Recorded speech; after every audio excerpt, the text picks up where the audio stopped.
Welcome to Asset Television. Here are the headlines of the news. Contractors threaten shutdown of FCT over non-payment. Confusion in PDP over NEC meeting as police weighed in. Zamfara, Sokoto seek coalition to flush APC. For details of the news, please do stay tuned. I am Omike Matthew. Indigenous contractors of Nigeria have appealed to the federal government to pay their contractual money after they have executed their assigned jobs. At a press conference in Abuja, chairman of the group, Jackson Nwosu, has said it was unfortunate some foreign contractors in Nigeria are given preference above their local counterparts as they are being owned after completion of their jobs. He also said for over 9 months, their vouchers are being held without a word coming from the federal government. This project has been completed, obligations have been fulfilled, yet for over 9 months, our invoices remain unpaid. Mr. President, honorable leaders, we understand the complexities of governance. We are aware of the burdens you shoulder in stabilizing the country economy and rebuilding a prosperous Nigeria. You should also note that you cannot grow the economy by starving its builders, local contractors. The consequences of this delay are inhuman. Contractors are drowning in debt. Some have committed suicide.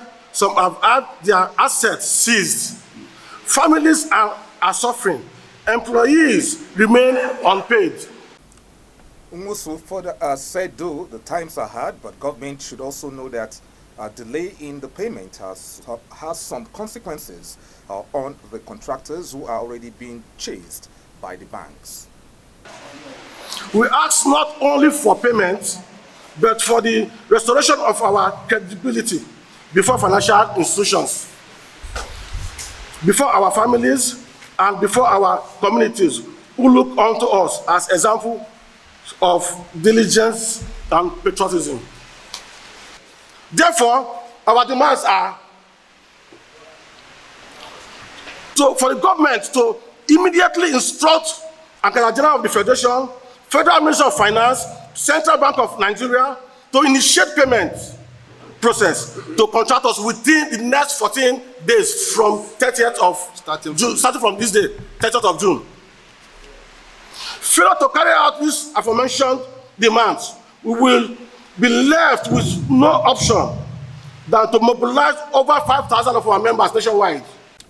Nwosu said they have agreed to give 14 days ultimatum to pay up or face a shutdown of the FCT by its over 5,000 members. The contractors, displaying placards of various inscriptions, also observed a minute for their colleagues who have passed on while waiting to be paid. The Joint Unions Action Committee of the Federal Capital Territory Administration has commenced a 3-day protest beginning today. The protest, which started at about 7 a.m., is as a result of what they described as refusal of the FCT Minister, Nyesom Wike, to address long-standing issues affecting staff welfare and rights. Speaking with journalists at the minister's main gates in Area 11 Garki, the president, JUAC, Rifkatu Itzia, with other members of affiliate unions in the FCTA, the president of the union noted that the protest is against the refusal of the FCT minister to address salient issues affecting staff.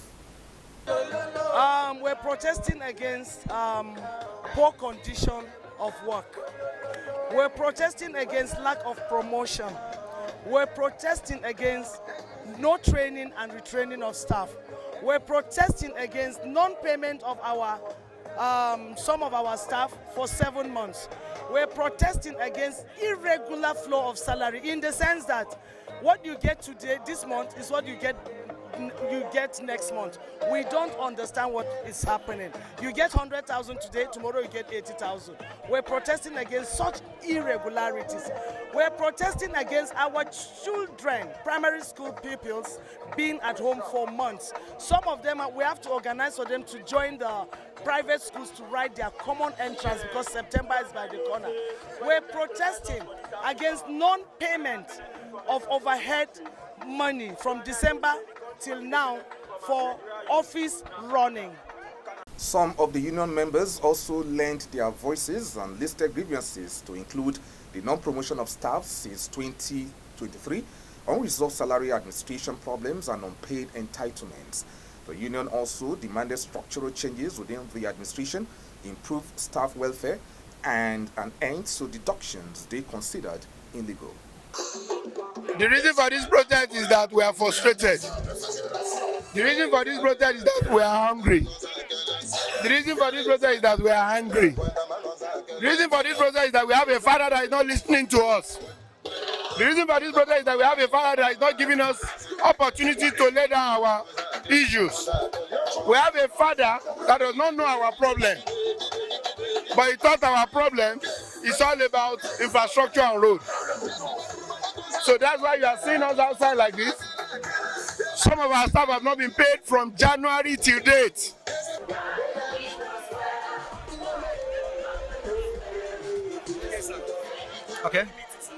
Okay. I'm Comrade Ultimatum Isaac. I'm FCT staff. Okay, sir. What's the reason for this protest? Well, the reason is not far-fetched. What you are seeing here, the FCT staff, the union, the joint union FCT, and some FCT staff are here. We are here to express our grievances towards the disposition of the Minister of FCT in handling the affairs of FCT workers. First, there are series of issues that I haven't addressed and have been on the table for over years. First, we're here to convey our grievances over the failure of Wike to effect the promotion of 2023, 2024, and 2025. We're here to let Mr. Wike know that what the wage award of 5 months is still pending, and he had to address that issue. Yeah, we are here because our salary have been held for 6 months. And we don't really know the reason why they did not pay us our salary for good 6 months. And some of us here, you see, we work for 20 years, some 20 above, some even 15 years, 10 years above, you see. But we don't even have one appointment, level 1, we don't have. So we demand for appointment later, even though if it is level 2. We demand for appointment later, and we demand for increasement of salary because our salary is very, very poor.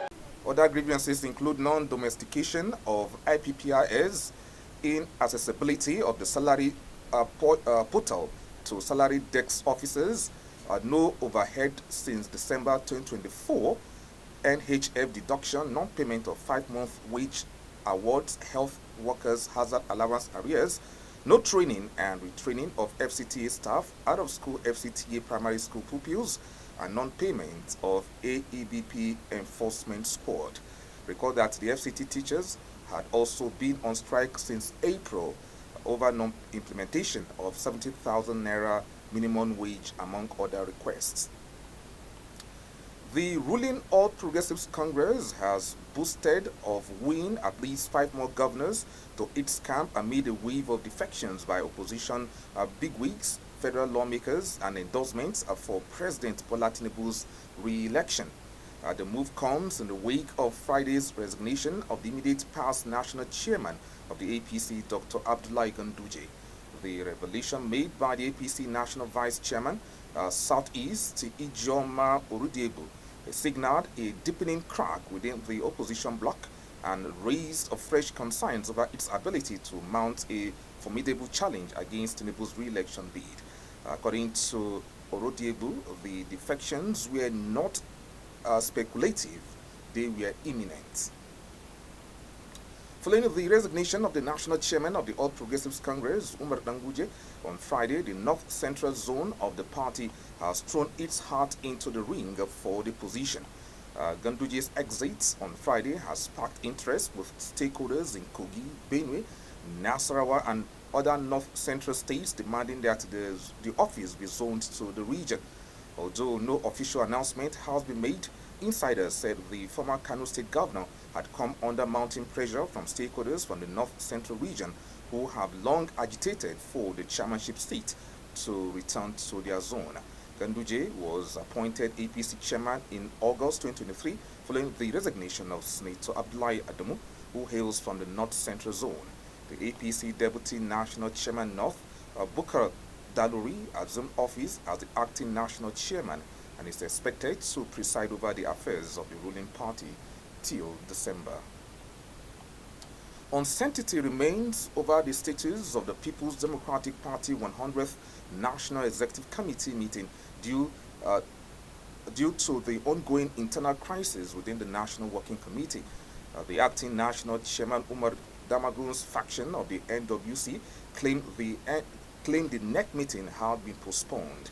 Security operatives were said to have sealed the PDP headquarters this Monday, but a spokesperson of the police FCT command, Josephine Adi, refuted to say the police has not received any order to seal the secretariat. However, Deputy National Chairman South, Taufik Aragbaja's faction, insisted otherwise. While Damagun's camp fixed its expanded caucus meeting for 1 p.m., Aragbaja's group scheduled the NEC meeting for 2 p.m., both at the same venue.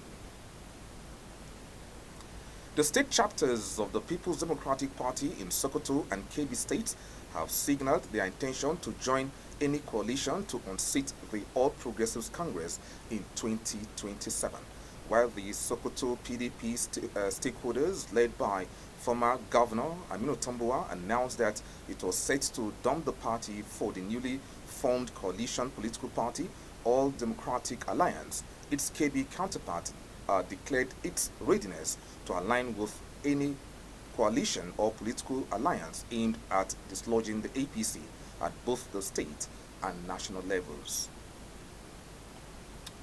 Asset Television News will make a return right after the short break. Please do stay tuned.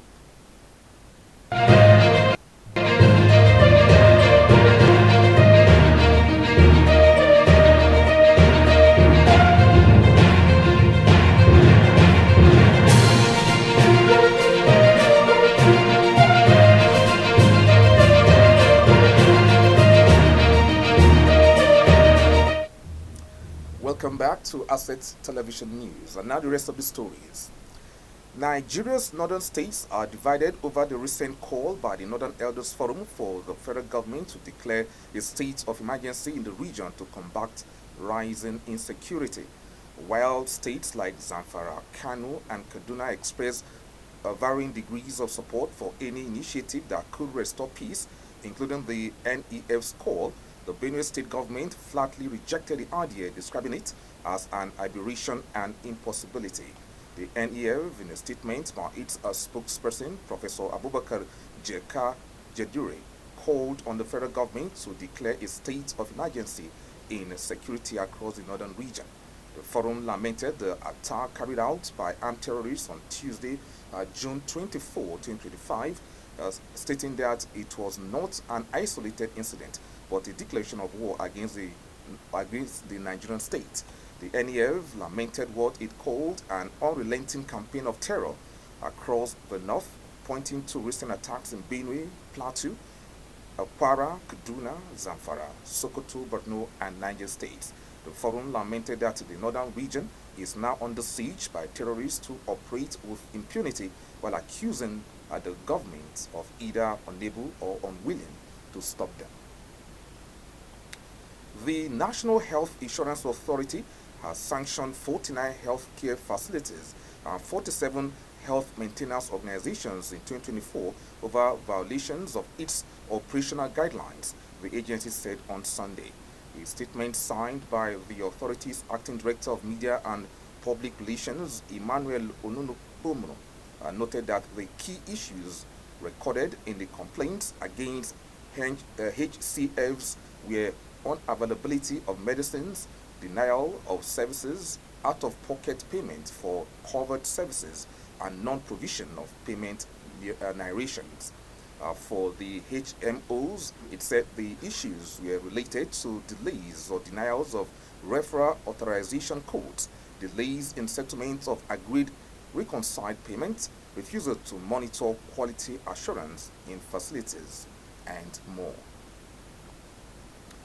And now sports. Napoli's pre-season is expected to begin on July 14, and the Nigerian striker is expected to rejoin his parents' club's teammates for the start of preparations for the new season. Osimhen, who has been on holiday in Nigeria, has returned from a loan spell at Galatasaray, where he scored 37 goals plus 8 assists in 41 games across all competitions.